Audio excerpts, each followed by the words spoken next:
Ka nisur mëngjesin e së hënës dita e 5 e procesit të rinumrimit të votave për zgjedhjet parlamentare në qarkun e Tiranës. Deri tani janë hapur 457 kuti nga 1282 kutik votimi dhe ndonë se janë evidentuar votat pavlefshme apo të regjistruara gabimisht. Sipas të dhënave të Komisionit Qendror të Zgjedhjeve, nuk pritet ndonjë ndryshim në ndarjen e mandateve.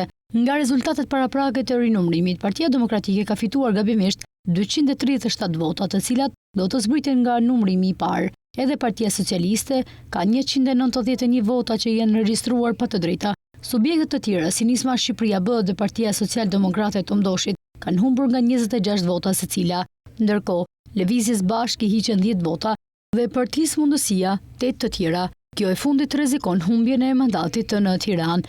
Nga ana tjetër ka dhe parti që përfitojnë nga rinumrimi. Koalicioni Euroatlantik i Lulzim Bashës fiton 12 vota që ishin zbritur gabimisht, ndërsa koalicioni Djathtas për Zhvillim përfitoi 7 vota. Në nivel kandidatësh, rinumrimi ka nxjerrë në pa vota të marra pa meri dhe nga emrat e njohur. Ilir Ali Mehmeti rezulton se ka 63 vota më shumë sa i takonin, ndërsa Jorita Tabaku, e cila e mundi atë në garë brenda PD-s me 27 vota më tepër. Kreu i Partisë së Lirisë, Ilir Meta, ka përfituar 28 vota pa meri, ndërsa Muslim Murizi 31 vota.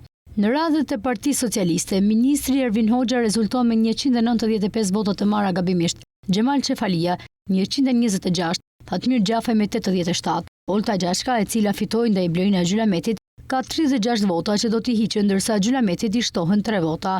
Procesi i rinumrimit në qarkun e Tiranës pritet të zgjasë deri në 10 ditë. Pas përfundimit të tij, KQZ do të nisë rinumrimin për qarqet e Fierit dhe Durrësit, përkatësisht me 360 kuti votimi në total.